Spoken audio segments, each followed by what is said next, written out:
Rapaziada, uma sexta-feira agitadíssima no Mengão, hein? Acabou a brincadeira. Eu separei aqui 3 cortes da imprensa esportiva analisando e trazendo as informações do Flamengo. Já se inscreva no canal, acione o sino das notificações, deixa o like e bora pro vídeo. Briga pela liderança, Roberta Barroso. Domingo, o Atlético Mineiro na Arena MRV. Mais do Brasileirão, do Campeonato Brasileiro e a briga pela liderança, Roberta Barroso.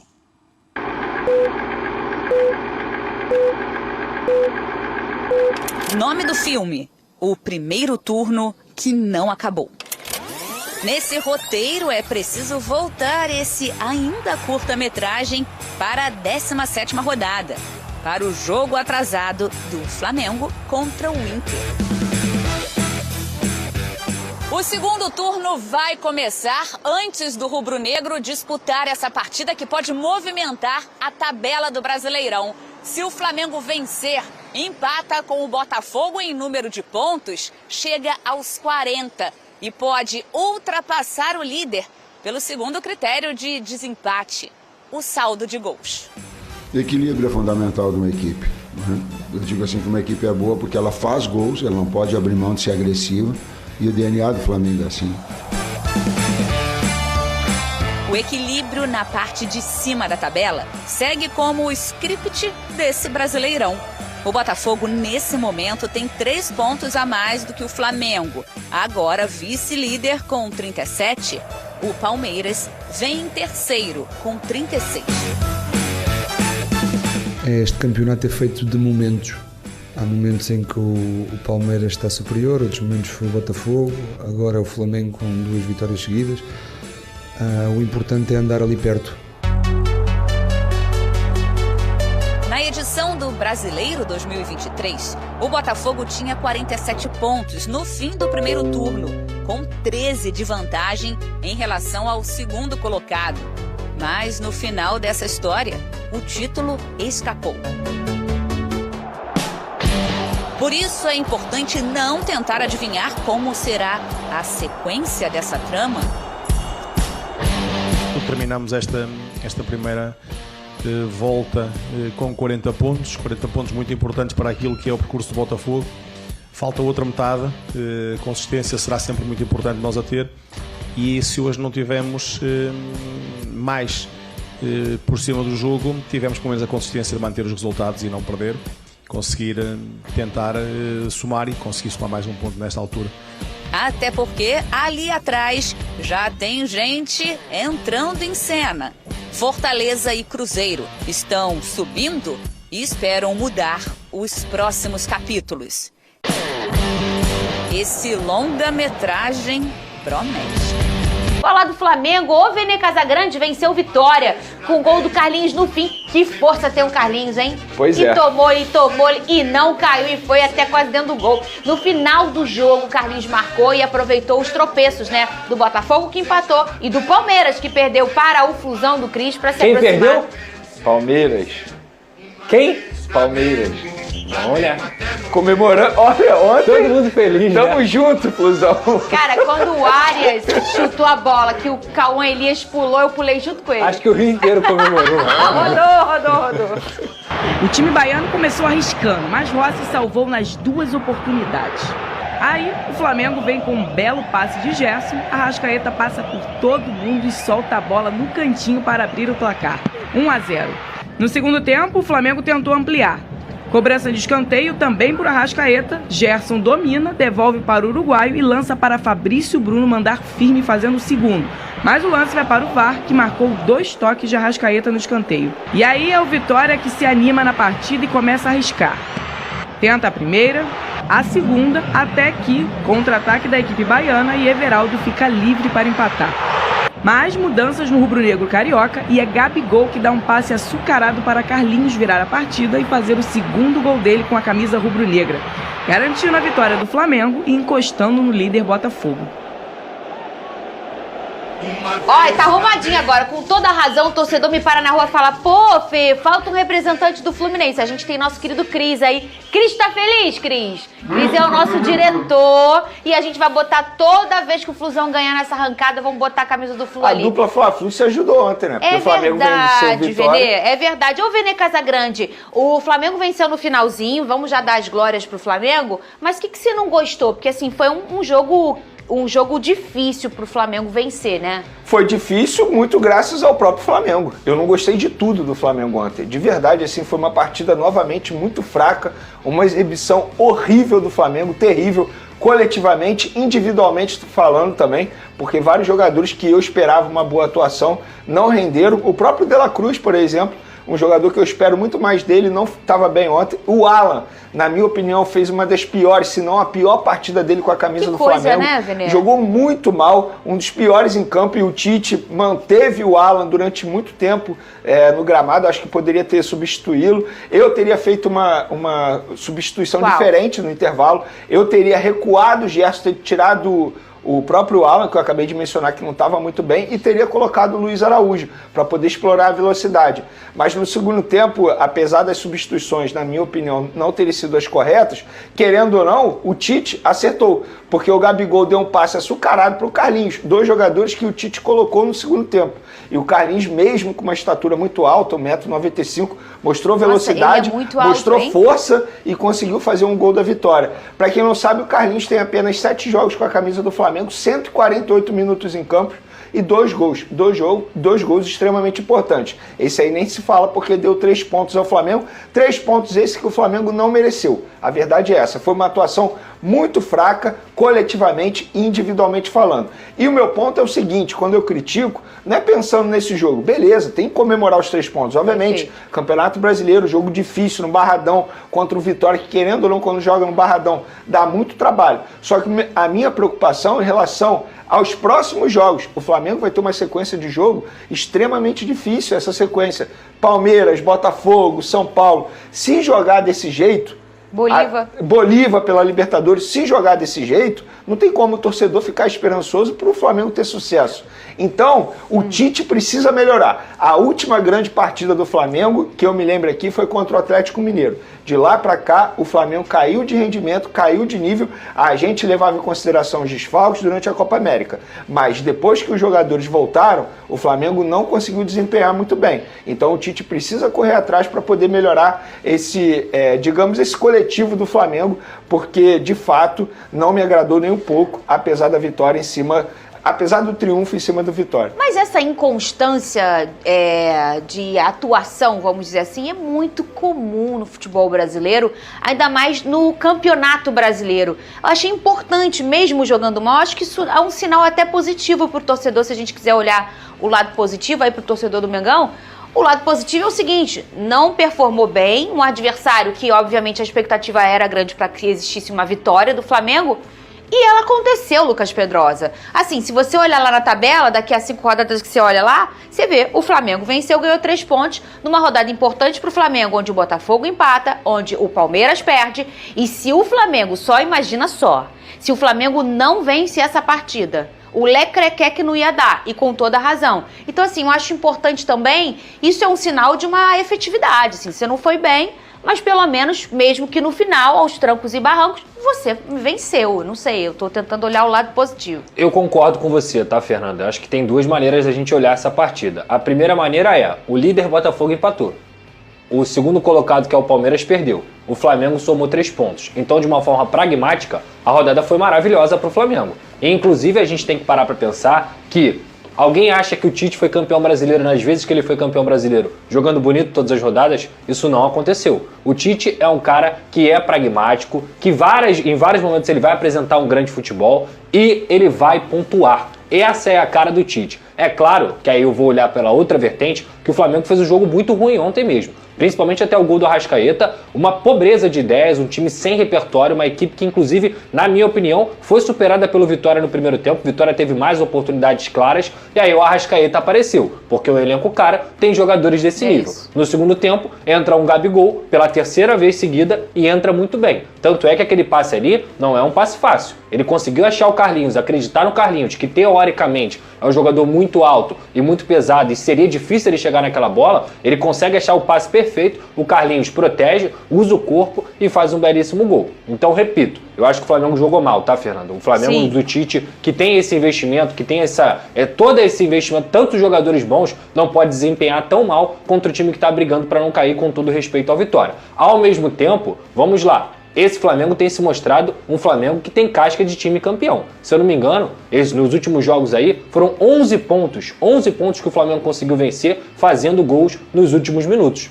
Tanto contra o Atlético Paranaense, entre outras partidas que o jogo estava empatado, e o Flamengo ia lá, virava aos trancos e barrancos. Foi contra o Bahia também? Não, no final. Não, contra o Bahia, eu não me recordo. Atlético Paranaense... Contra o próprio Cuiabá.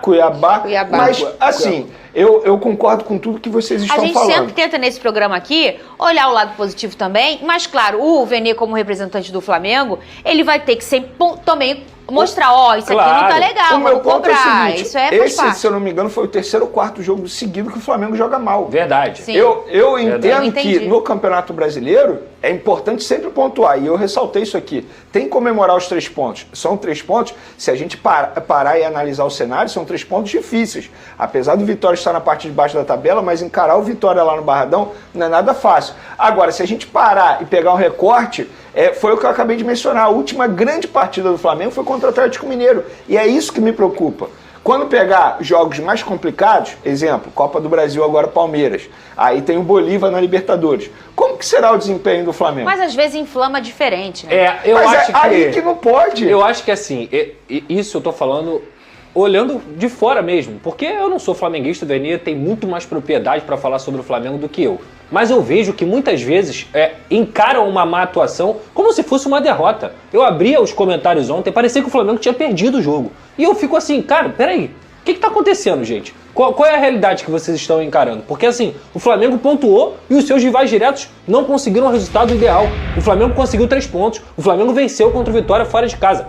Jogou mal, mas venceu. E eu vou repetir, vocês estão esperando do Tite espetáculo? O Tite não é treinador de espetáculo. O Tite é treinador que vai pontuar, que vai conseguir vencer jogos até o fim, até os 45 minutos, até os 50 minutos, porque ele é um cara que conhece de Campeonato Brasileiro. Então eu concordo plenamente. Para você enfrentar grandes equipes, tem que desempenhar muito melhor. Mas quem me garante que o Flamengo não vai desempenhar muito melhor contra essas equipes? Você pega um Palmeiras, você pega um Bolívar, você pega um Botafogo, enfim, os times que estão na mesma prateleira que o Flamengo, e o Flamengo se saiu bem nessa temporada. Então, assim, eu vejo que esse cenário de jogar mal, esse prazer de sempre ter, o Flamengo tem que dar espetáculo, o Flamengo tem que... Por que o Flamengo tem que dar espetáculo sempre? Por que o Flamengo não pode ganhar, pontuar e fazer o seu dever de casa como fez ontem no Barradão? Eu acho que isso incomoda e isso pressiona um treinador que conhece e muito de Campeonato Brasileiro. Eu só acho que deveria, por exemplo, esse negócio de espetáculo, derrubar aquele tal de Abel Ferreira. Gente, segunda derrota... Ele não dá espetáculo. Não, tinha que mandar ele embora. Crise no Verdão? Manda ele embora, gente. Coisa louca. Ele não dá espetáculo, ele vence. Vocês, torcedores do Palmeiras, estão permitindo isso? Segunda derrota seguida? Manda esse cara embora, Vene. Mas eu concordo contigo em relação a treinador. O Tite nunca foi esse cara. Quem esperou isso mas olha do só, Tite não... A torcida do Flamengo reclama do Tite justamente aquilo que a gente já debateu aqui. Exemplo, ontem, vamos pegar a partida de ontem. Por que ele manteve o Alan durante tanto tempo na partida? Sendo que ele poderia ter colocado o Léo Ortiz, que ia melhorar bastante a saída de bola do Flamengo. Vocês, inclusive, falaram do Léo começar jogando. 2 dias antes a gente falou sobre isso. A torcida do Flamengo pega, entre aspas, no pé do Tite por conta de algumas escolhas e opções. De fato, o Tite é um cara pragmático, teimoso em alguns momentos. E ele poderia ter feito algumas substituições para poder melhorar o time. E as substituições, querendo ou não, deram certo, porque eu menciono aqui, o Gabigol deu passe para o Carlinhos, que são 2 jogadores que entraram no segundo tempo porque o Tite colocou. Mas a insistência dele no Alan, nada justifica. Verdade. Falar em Tite, ele falou sobre a queda de rendimento. Ele te respondeu. Não, ele não respondeu, você vai ver. Cadê? Porque ele sai pela tangente. Cadê, Rodolfo? Olha. Primeiro tempo, sim, consistente, equilibrou e teve melhor até os 15 minutos. Do segundo, retomamos, estávamos na inércia de fazer o segundo, tomamos o gol, mas tivemos a força. E pela qualidade técnica dos atletas e também pela mexida, pela reorganização de fazer o segundo gol, um resultado, ao meu entender, justo daquele que foi o desempenho. Resultado de desempenho, resultado do placar, para mim ele teve junto. Respondeu você, Vene? Não, ele sai pela tangente. Mas é isso. Imagina se ele dá um louco aí e fala o que o Pedrosa falou. Fala assim, galera, a gente ganhou numa rodada maravilhosa. Encostamos no líder. E aí... Eu botei o Carlinhos. Eu botei o Carlinhos, ele entrou e fez um se gol. tem uma coisa que eu gosto um gol do Tite. heróico, porque ele vem igual um touro. E ele vem que vem, e vai que vai. O povo puxa, o povo empurra. Ele parece que é o adulto com as crianças, já viu? Tem metade já viu o tamanho dele do lado dos outros marcadores? Eu olhei e falei assim, gente, será que tá ilusão de ótica? Esse homem é muito alto. E tem a metade da torcida que não queria o Gabigol mais em campo também, né? E tá aí 3 jogos onde ele entra muito bem. Você fez uma pergunta em off que foi muito pertinente. Quem colocaria o Carlinhos? Duvido alguém falar. Agora vai falar, eu colocaria o Carlinhos, não sei o quê. É a segunda vez que ele faz isso. Duvido. Né? Que ele bota... Apesar que dessa vez ele tirou o Pedro. Mas contra o Fortaleza, se eu não me engano, ele deixou Pedro, Gabigol e o Carlinhos. Ele botou praticamente 3 centroavantes. E contra o Atlético, o Carlinhos foi titular, poupando o Pedro e fez gol. Não, o Carlinhos tem dado conta do recado, gente. Não, assim. E esse gol aqui é mais importante do que, talvez, posso dizer... Não vou dizer da temporada não, mas é um gol muito importante, porque... Talvez esse gol já pagou a contratação do Carlinhos esse ano. Verdade, porque entende o que eu tô falando? Desempenho do Flamengo, jogando com vitória, com uma rodada super favorável, imagina! Já valeu o investimento.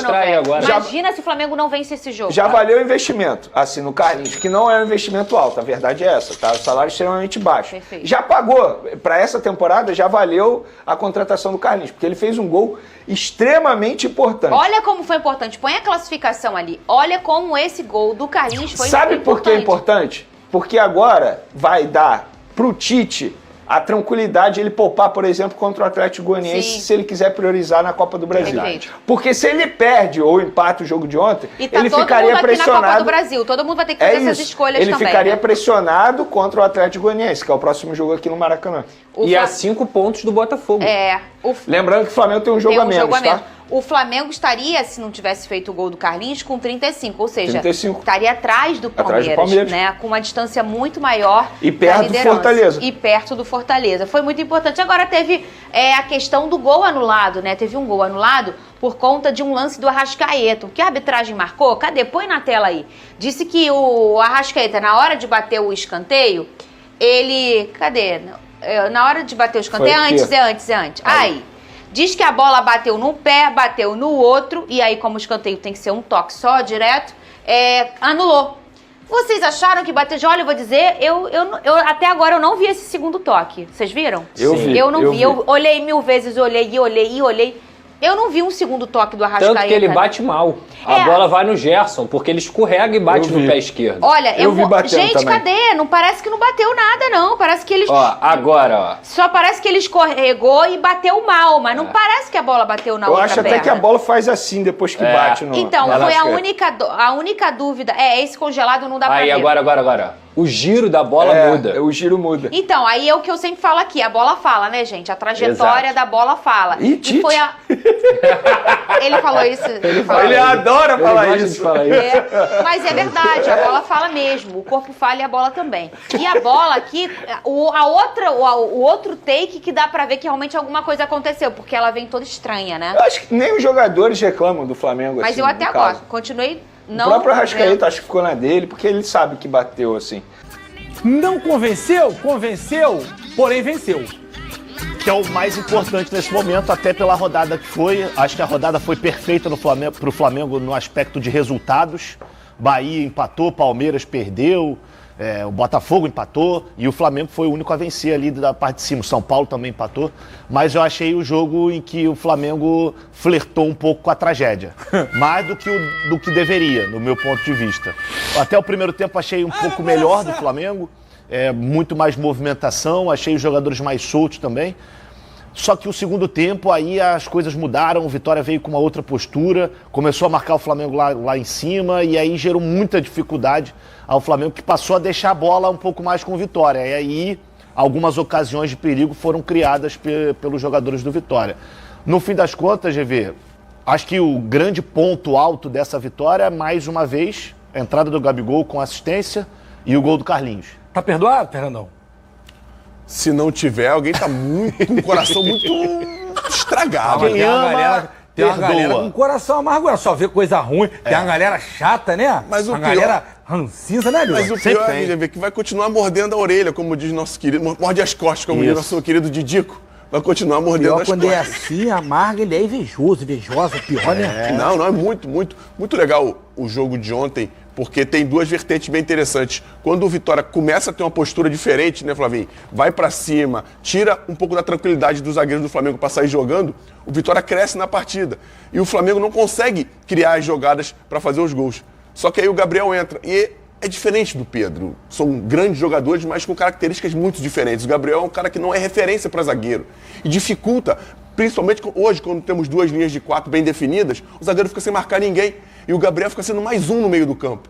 E quando ele coloca o Carlinhos, o Gabriel fica sendo aquele meia por dentro e o Carlinhos ataca muito bem o espaço para um cara do tamanho do Carlinhos. Imprimir a velocidade que ele imprimiu, cara, é muito legal ver. E o Gabriel muito preciso no passe. Um gol de pênalti decisivo e uma assistência em 2 jogos. E ele já tinha marcado um anulado no jogo anterior. E o gol que foi anulado no jogo Fortaleza, anterior. né? Isso. Ele ficou comemorando. Isso aí. Tá aí até agora, soube que ele tá chegando na banca. Mas assim, já tá... Eu ia falar piscando o farol, mas aí vocês iam levar pra quinta série. Já tá dando um farolzinho ali pro Pedro ou ainda não? Não sei se para o Pedro. Talvez uma outra peça, e aí você mexe no modelo de jogo. Mas o Pedro, pra mim, é intocável. Mas acaba ganhando mais minutos, né? O abraço dele no Tite. Assim, a gente fala do Gabriel como um cara que consegue fazer o marketing pessoal muito bem. Mas acho que não tem como ser. Ele foi lá no banco abraçar o Tite, comemorar com a galera. E isso é importante pra caramba pro Flamengo se agrupar. O Landim falou que queria performance. Que a performance tá aí. Um beijo grande pro José Augusto, marido da Maria, enfermeira, estão lá de Pendotiba. O nome da torcida deles é Urubuteco. A gente ia gostar, bacana, né? Hein? E o Alanzinho, nosso Alanzinho, tava com o Carlos Silva, flamenguista, que é o professor de educação física, o personal lá da academia do condomínio do Alanzinho. Assiste a gente, adora as dancinhas. Então, sintam-se abraçados por todos nós. E esse lance aqui, hein? Vocês anulariam esse lance aqui? Fernandão, ó, Arrasca, desviadinha, voltou. Aí, calma, vou te dizer o que houve daqui a pouco. Arrasca cruzou, Fabrício Bruno, boa noite, toma. Só que aí teve essa coisa aqui, ó. Não sei quem viu isso, mas bateu no outro pé, queria a opinião de vocês. É pra ser anulado? É sim. Era pra ser anulado. É sim. Bate nos 2 pés da Arrascaeta, não dá pra brigar com a imagem. É isso aí. Eu não sei se vocês lembram, mas teve um Flamengo e Cruzeiro que o Thiago Neves bateu um pênalti assim, Final valeu. da Copa do Brasil no Mineirão. 2016 ou 17. Tome. Já passou. O errado vai ser errado mesmo se for repetido. O Fernandão tá certo. Não dá pra corrigir. Tem que corrigir. Corrigiu. Tá com o chakra alinhadão, hein? Perfeito. E é legal a gente falar um negócio. Alinhado. Para um time ser campeão, ele tem que vencer jogando bem e jogando mal. Isso aí. E tem os reclamões da vida aí. Não jogou bem, não convenceu. Porque tem que te convencer a tua mulher em casa, parceiro. O time tem que, vencer as partidas. Se vencer as partidas jogando mal, quando jogar bem, a tendência é vencer também. Não, esse ponto que o Fernandão citou é interessante, que eu entrei ontem no Twitter, né? O atual X. E aí, quando eu tô passando a timeline assim, eu falei, rapaz, eu acho que eu tô vivendo uma outra realidade. Porque parecia, logo depois do jogo do Flamengo, parecia que o Flamengo tinha tomado uma surra do Vitória, que tava na lanterna do Brasileirão e que o Tite era o pior treinador do mundo. Eu falei, caraca, será que eu tô no mundo real? Tá, então, Nação Imprensa repercutindo as informações do Flamengo, e o Fabrício Bruno tem aí interesse do Rennes da França, né? Desperta interesse de clube francês. O zagueiro é um dos homens de confiança aí do técnico Tite no setor defensivo do Flamengo, que tá tomando muito gol. Todo jogo tá tomando gol. Defesa do Flamengo sofre gol pelo 7º jogo seguido. Então tem que rever essa situação aí, hein? Tem que rever isso aí. Falar sobre essa situação, o Tite precisa dar uma atenção a mais aí nessa situação da defesa, inclusive contratou aí mais um integrante para a comissão técnica que é especialista no sistema defensivo, né?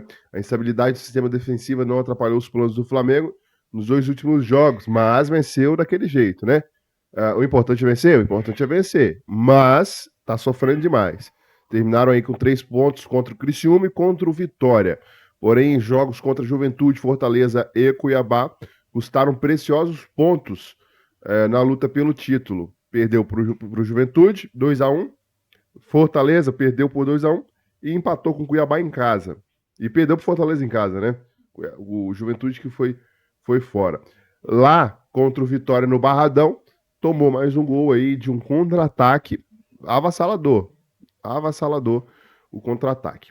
Bom, o Fabrício Bruno, sobre o interesse aí do Rennes da França, tá aqui, ó, o zagueiro do Flamengo, Fabrício Bruno, entrou na mira do Rennes para essa janela de transferência, apesar do interesse no defensor. O plano A para o clube é um norueguês, Léo Ortigard, que atua no Napoli, né, da Itália. As informações, Fabrício Romano. O Rennes vai tentar a contratação desse norueguês, e aí, caso não evolua, eles vão tentar a contratação do Fabrício Bruno, camisa 15 titular da equipe do Tite. Bom, a CBF definiu aí a arbitragem para o próximo jogo do Flamengo contra o Atlético Goianiense, tá? Olha só, Gustavo Hervino Bauerman, Thiago Americano Labs, Alex dos Santos. Quarto árbitro é Arthur Gomes Rabelo. E o árbitro de vídeo, Rodolfo Toschi Marques. Esse cara é brincadeira. É bom ficar de olho. Atlético Goianiense que encara o Flamengo viver a maior crise da temporada. Tá aí, mais uma oportunidade. O Flamengo não pode nem pensar em perder esse jogo. Nem pensar em empatar, tem que ganhar. Não vou nem falar que tem que ganhar de goleada, não, mas tem que ganhar, tem que fazer os 3 pontos. 1-0, 6-0, tem que ter os 3 pontos. Bom, sobre o Claudinho, o Flamengo adota cautela em forma de pagamento por Claudinho. O Zenit negocia, e negociação com o Zenit esfria. A informação de princípio era aquela, né? O Flamengo tinha acertado, o Zenit tinha aceitado, e do nada, de uma hora para outra, não vou vender não. Não falaram assim, né? Não vou vender não. Mas mudaram a negociação, quiseram menos parcela, 3 parcelas. Talvez o Flamengo ofereceu 5, 6 parcelas, e eles aceitaram, né? Depois voltaram atrás. A gente quer 3 parcelas. E aí o Flamengo adota cautela aí nesta negociação. Então vai se esfriando, vai empurrando aí com a barriga. De acordo com o Vene Casagrande, o Flamengo entende que o fluxo de caixa no momento não permite atender às exigências do Zenit. O clube de São Petersburgo pede 18 milhões de euros, 110 milhões de reais na cotação atual, em 3 parcelas. Portanto, devido ao desentendimento, as conversas estão travadas. A negociação ganhou contornos de novela, porque a proposta inicial, o Zenit pediu 18 milhões e o Flamengo aceitou. Contudo, voltaram atrás das conversas para exigir pagamento em 3 parcelas, que fez a renegociação dar uma esfriada. Coloca a sua opinião nos comentários, já se inscreva, acione o sino, deixa o like e até o próximo vídeo.